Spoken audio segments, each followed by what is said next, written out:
Hello, my beautiful friends. My name is Kim, and I hope you are having a fabulous day today. If you are interested in true crime like I am, I hope that you would consider hitting that subscribe button. And if you don't want to miss a thing, then check that notification bell. But thanks for being here. It means the world to me. Thank you guys. I have seen nothing but love and support in the comments, and you guys just warm my heart every time I post a video. So I am drinking a Gatorade today. It was almost 100 in Los Angeles today. I thought that we were getting into cooler weather, that, you know, the spooky season is coming, but no, it's 80s and 90s for the next week. Although it never really gets cold in Los Angeles, but you know, sometimes a nice little 70-degree day.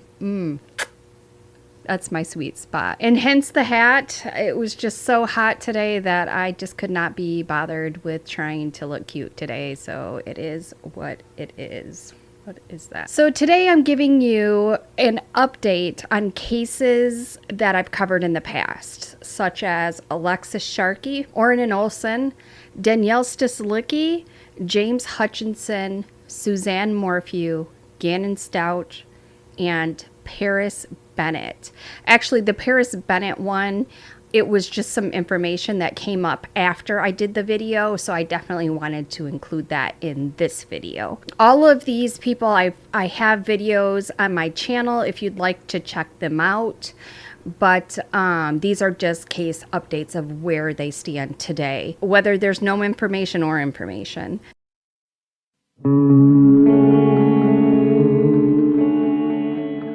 The first case is Alexis Sharkey. She went missing on Thanksgiving in 2020. She was found days later on the side of the road naked and no longer alive. I don't know what the heck is going on with this case. I check online and it is crickets. I went on the Instagram pages and there's like a lot of speculation, but there's not any concrete statements from the police or anything that says this is what's going on, this is what we've done, we have a person of interest. It is like crickets. If you guys know more than I do, because I just did a quick search, if you guys know more than I do, please update me, but I haven't heard anything. Orrin and Olson, another case of the boys that went missing December 21st in 2020. On June 1st, 2021, the Baker, not that long ago, a couple months ago, the Bakersfield PD released an update on the case. They stated so far 83 people have been interviewed. 44 search warrants were conducted on residents and electronics alike. 170 items have been seized. 200 tips were received. 16 mass area searches, with 3 searches being outside of California. The Bakersfield police stated that this case is not a cold case and it is actively being worked on. But basically that's all the information that we have. There's no person of interest so far, so I really wish those boys would be found. That's a bummer. Daneille Stislicki, she went missing December 1st, 2016. Floyd Galloway is the person responsible, allegedly. So he had his preliminary hearing. It's going to trial, and it was postponed to the early 2022 due to the attorney needing more time to go over all the discovery. In my opinion, they could give the attorneys 20 years. They could give them 30 years, and they will not be able to get Floyd off. In my opinion, there's just so much evidence against him. There's just no way he can get off. If you haven't seen my video, they have him on surveillance. They just have so much information. It would be a miracle if he got off, but that's where that stands. He's not going to trial until early 2022, and I did not see a date, so I guess it's kind of up in the air right now. James Hutchenson. If you guys are not familiar with that case, that is Brittany Gosney, who drove her 3 children out to a park and decided that she wanted to drop them off in the middle of the night. And when little James didn't want to be left in the middle of the night, he held on to the car and Brittany kept driving and poor James lost his life. Her and her boyfriend ended up dumping him in the Ohio River, which I have not seen any updates that he has been found. But there is a few updates on this one, some major updates actually. First one, they made a memorial bench in honor of James. It is so beautiful, you guys. It is a wood bench, but the backing is like that, almost like a glass looking. It's like plexiglass or something like that, but his face is etched into the glass. You know, it's not glass, it's like plexiglass or whatever, but as the back of the bench. It is so cool looking. I mean, it is so beautiful. I'll leave the link down below of the news article that I found, and you guys can check it out. It's very unique. I've never seen anything like it before, so check that out. It's really cool. But as far as both Brittany and her boyfriend, James Hamilton. Okay, so we'll start with James Hamilton. He pled guilty to kidnapping, 2 counts of endangering children, and gross abuse of a corpse. He faces 15 years in prison and will be sentenced on October 4th. So October 4th. So next month we should hear his sentencing, but he'll probably just, I don't know what he'll get, but probably 15 years, but I don't know. Brittany Gosney, she also pled guilty to 1 count of murder and 2 counts of child endangerment. She will be sentenced on September 13th. And so I'm hoping they throw the key away on her, but I believe that she probably will get like 25 years or something. I don't know. We'll see what happens, see what kind of mood the judge is in that day. So they both pled guilty. It will not go to trial. You will probably get more answers on September 13th because Brittany will have to review the counts of what happened. So I'm curious to see what happens then. Suzanne Morphew. Are you guys keeping up with this?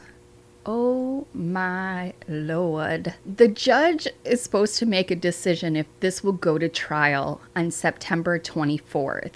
I have to say the information is so circumstantial against Barry. Do I think he did it? 100%.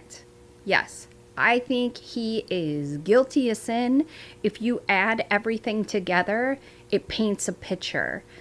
But I don't feel like there's a big smoking gun to prove he did it. I don't think so anyways. A dart cap in the dryer for a man who hunts, it's not a smoking gun. The trash runs without any evidence of what he actually threw away. Cell phone and car data do paint a good picture. I heard rumors that possibly Barry has a deal on the table as well. I really hope he takes it because I am afraid we might have another Casey Anthony case on our hands where there's a lot of information, but it's all circumstantial. So I just wish there was like some DNA, some blood, some anything that ties him to her. And maybe they have it and they'll bring it out in trial. But so far, in my opinion, again, I think he's guilty. In my opinion, I don't think they have a smoking gun. Disagree with me. Prove me wrong. Tell me I'm wrong. Who do we have next? We have Gannon Stauch. Letitia is being charged with killing her stepson, Gannon Stauch. She went on this whole crusade. The woman is nuts. I have a video. I'm sure you've heard of this case. It's been sensationalized almost. It's sad. It's heartbreaking. This poor boy did not deserve what this evil woman did to him. I have a video. You can check it out if you're interested, but it's awful. Awful, awful, awful. She is the crimiest of criminals. She's terrible. I know that's not a word, but we're rolling with it. Crimey. Kind of has a ring to it. They're having their preliminary hearing on September 9th. What is so strange, for some reason, I already thought that they did the prelim because of all the documents that came out. For some reason, I just thought we were going right to trial. But we haven't even done the preliminary hearing. So that is wild to me. For whatever reason, I had it in my mind that her trial was going to start. But she hasn't even had her prelim. It's been prolonged and pushed on. And we haven't heard from her in a while. But there was a point in time where every couple of months, she's switching attorneys. She's going to represent herself. She's unfairly treated and blah, blah, blah, yada, yada, yada. The woman is high maintenance. We'll say that. So September 9th, it's a few days away. Thursday, I guess, is when that case will be in front of the judge. And I'm sure we're going to learn a lot more information. I'm not sure when the trial will be, but I'm assuming it will go to trial. There's no way it won't go to trial. They have a lot of evidence against her. So we'll have to stay tuned until after that date to see what comes next. But that's the date that the next actionable item will happen. So the last case that I want to talk about is a video that I just did, and it was of Paris Bennett. I did this video recently, and there was some things that I left out. There are updates that have happened that are worth mentioning. And thanks to Ash and Emmy for leading me to the information. Charity, the mom, posted an update a few months back. She's actually ended the Ella Foundation after, I think, 13 years. And she has cut all ties with Paris. That is the best news, because the comments are filled. When he gets out, he's going to kill her. And luckily, she has decided that she is going to part ways with Paris. She said the reason for it is that she found out that Paris was involved with the lady who was out on bond, and she was planning a mass shooting. I strongly feel if she hadn't found out about the girl he was seeing, that maybe she would still be in contact with him, or maybe she just needed that little push over the edge to say, I'm done.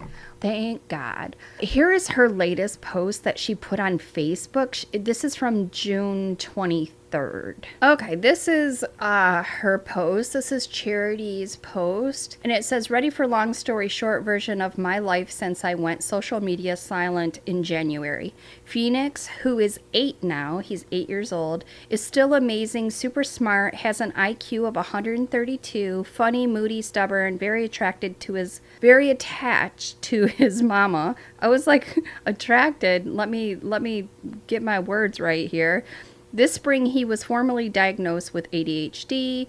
We had the joint decision to try a low-dose medication. Phoenix and I both are very happy. Very good. Okay. I finally took the plunge and pulled Phoenix out of public school. Okay. About a month ago, I leased my city house out and moved out to the country to be closer to my mother, who is still dealing with stage 4 cancer. So it sounds like her and her mom are staying in contact. I know they had kind of a rough relationship going on, so it's nice to hear that they are getting along, and Charity seems to be by her side while she's dealing with a very serious stage 4 cancer. And it said that the cancer had spread to her brain. Ooh, wow. She's still living to the fullest life she can. The mom is. Okay. So Charity's helping her with that. And then this is the juicy part. I completely walked away from my eldest child and have not looked back. It is one thing to be a child who makes horrible decisions. It's another thing to altogether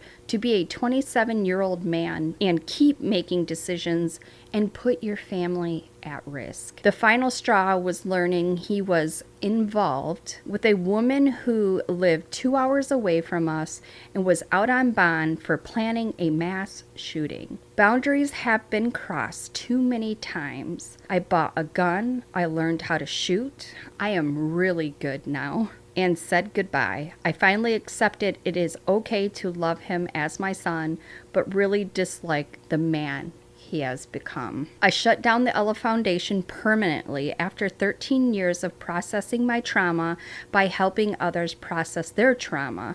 One movie, countless interviews, countless classes taught, one book, hundreds of speeches, and the settling of so many examples of love, empathy, of compassion for anyone who looked to me as an example.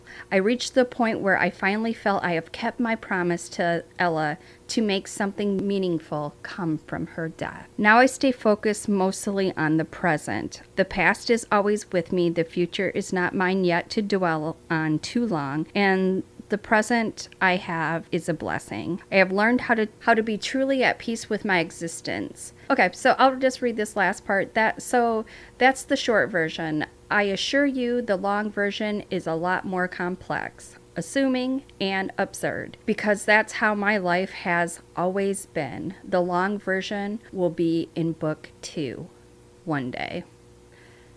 So Charity's gonna write another book. Who's surprised? Not me. So anyways, it sounds like she is cutting Paris out of her life because she has an 8-year-old son named Phoenix, and I don't think that Paris should be around Phoenix. Seems that he killed the other sibling. But anyways, it sounds like she cut him out, so that's good. Let's see, what else do I have here? I had a couple notes of where Ella and Paris were brother and sister, and Ella would call Paris her fashionista, and there was a video. I tried to include it in my last video, but I was getting copyright and I didn't know which one it was, so I cut it out, but I think I probably could have left it in. But it was when he was in the kitchen. I'll try to include it here, but it's where he says, what is his words? I think he said something along the lines of, I'll kill Charity's children. It was kind of creepy. So when you... It's a crime that is unthinkable. It's called sororicide, the act of killing one's own sister. Their mom says they were inseparable. 13-year-old Paris Bennett was a loving and protective big brother to 4-year-old Ella. Kissy sister. Ella loves her big brother and his toys. But there were also signs of deep emotional turmoil, as seen in these home movies. A 10-year-old Paris vigorously shakes his baby sister's head. Hi. Gentle. Mom Charity showed us this home video in which her son makes this vow. Kill Charity's children? Then it happened. Paris stabbed Ella 17 times with a kitchen. Put that into context, and then you think that he did, and then she has another son, but she moved out to the country, she's got a gun, hopefully she stays safe. He's locked up until, I want to say 2058 or something, 2047. I don't know. It's in my video. I can't remember what year he's actually getting out, but it's a while away. It's like 20 years from now, 20 plus years from now. So it's got a little while, and that means that Phoenix will be 28 at the age that Paris gets out. Granted, he gets in contact with them or is able to get a hold of them. So that's comforting to know. I hope they stay safe, honestly. I just really do. I think if anybody's at risk of Paris would be his family. There's something going on there where he hates them. I'm not really sure what it's all about. Like, they have a relationship, but then he's super close with the sister, but then he kills her and does other things. It's a mystery. It's a mystery to me. I have no idea. I have no idea what's going on in his head, but I know it's not good. No, it is not good. So you guys, let's see here. Do I have anything else? No, I think that's it. If you guys have any case updates that I didn't mention, if you guys don't mind putting them down in the comments. I know there's a lot of rumors going around about different things, and I don't include those just because they're rumors, you know, and some of them are true. Don't get me. Some of them aren't rumors. Some of them are truth. But if I don't hear it from a credible source, you know, hearsay, you know, Facebook posts and that kind of stuff, I take it with kind of a grain of salt. I do read them, but I don't mention them because it's not concrete facts. So but I love talking about them. So, you guys put them down in the comments. If you have some inside scoop you want to share, absolutely, let's talk about it. Well, if you guys made it to the end, you guys are rock stars and I love you to death. There are more true crime videos in my Captured Killers playlist if you would like to check them out. They are very crimey, like the rest of my cases. And like I said, all the names that I mentioned today, I've covered those cases. You can go watch those videos to get caught up if you're interested, that is. Either way, you guys, stay safe, my loves. I'll see you in my next one. Bye.